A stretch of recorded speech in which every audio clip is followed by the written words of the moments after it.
Hello दोस्तों, welcome to SSC अड्डा। Welcome to अड्डा 24/7। जैसा कि आप जानते हैं, एसएससी सीएचएसएल का एग्जाम बिल्कुल ही सर पर है। कल ही एग्जाम है और आज मैं चाहता हूं कि आपको जल्दी से 3D के फॉर्मूले आपको रिवीजन करवा दूं और आपको यह भी बता दूं कि किस पैटर्न पर आपका सवाल बनता है।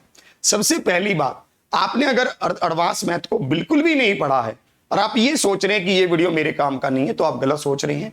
लास्ट टाइम पर पढ़ा हुआ कोई भी चीज आपके बहुत ज्यादा महत्वपूर्ण रहती है और 3D से सवाल पक्का पूछेगा। एग्जामिनर को पूछना ही पूछना है 3D से सवाल, तो आप इसको बेहतरीन तरीके से एक बार समझ लीजिए। थोड़ा सा समय आपका लगेगा, बस 10 मिनट का समय लगेगा और इसके नोट्स भी आप जरूर बना लीजिएगा। अगर अच्छा लगता है तो शेयर भी जरूर कीजिएगा। तो सभी साथी ध्यान से देखेंगे।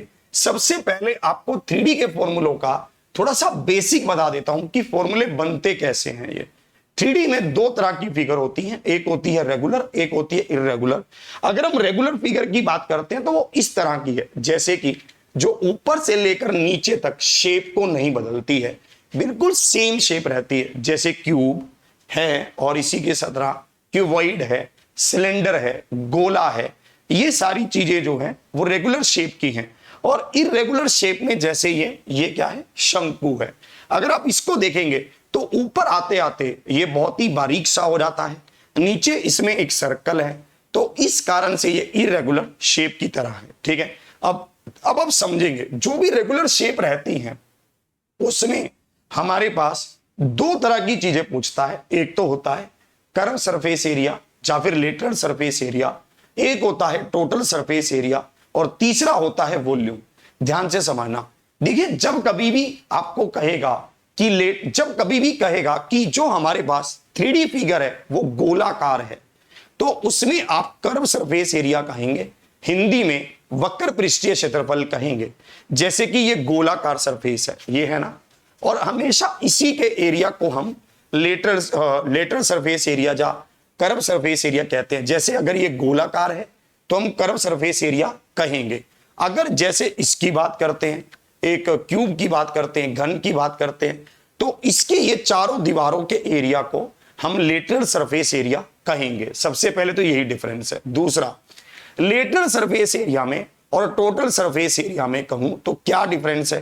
टोटल में आप बेस का और टॉप के एरिया को भी जोड़ते हैं और कर्व में या फिर लेटरल में आप इनको नहीं जोड़ते, बस यही फर्क होता है। ठीक है, मोटा मोटा सा। अब आप इसको और समझेंगे। जब कभी भी कर्व सरफेस एरिया या फिर लेटरल सरफेस एरिया फिगर के हिसाब से कभी भी बात करेगा तो ये होता है आधार का परिमाप, perimeter of the base into height, यानी कि ऊंचाई। और टोटल सरफेस एरिया क्या होता है, लेटरल सरफेस एरिया या फिर कर्व सरफेस एरिया प्लस में टॉप एंड बॉटम के एरिया का जोड़। ठीक है, मतलब ये होता है। और अगर वॉल्यूम की बात करते हैं तो area of the base into height होता है। Area of the base, base तो इसका यही है, इनटू हाइट होता है। ठीक है, अब मैं आपको फॉर्मूले दिखा रहा हूं, फॉर्मूले आप देखना। जैसे सबसे पहले क्यूब की बात करते हैं, घन की बात करते हैं, इसमें क्या होगा, लेटरल सरफेस एरिया होगा, क्योंकि गोल तो कोई चीज है ही नहीं इसमें, यानी कि पार्श्व पृष्ठीय क्षेत्रफल होगा।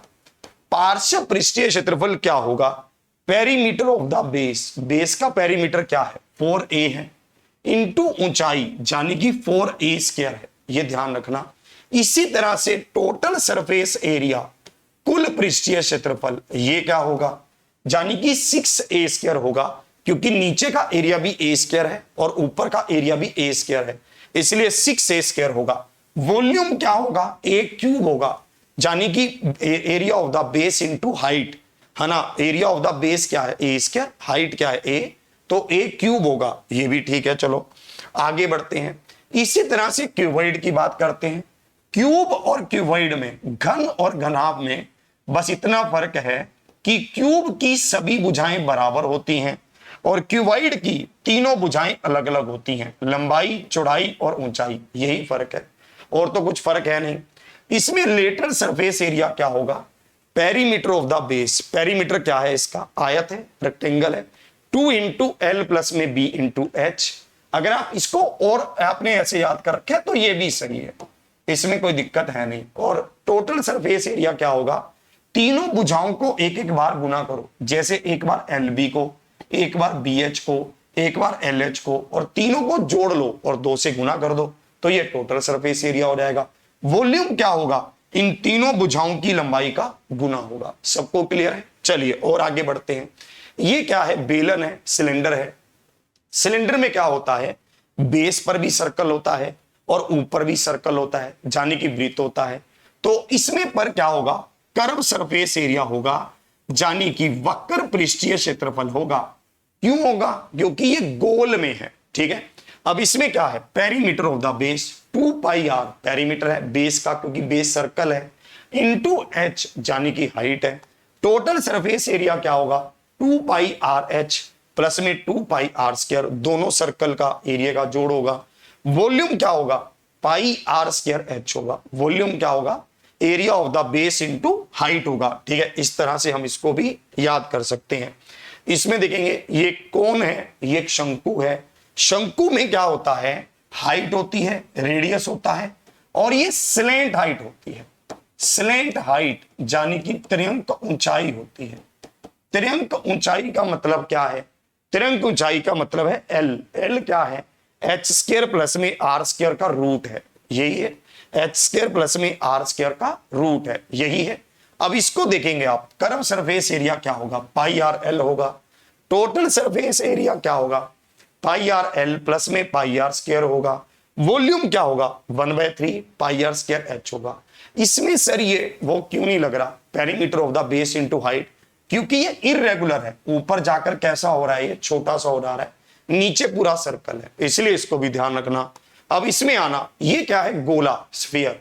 गोले में कभी भी कर्व सरफेस एरिया नहीं होता, वक्र पृष्ठीय क्षेत्रफल नहीं होता, उसका वक्र पृष्ठीय क्षेत्रफल 0 होता है।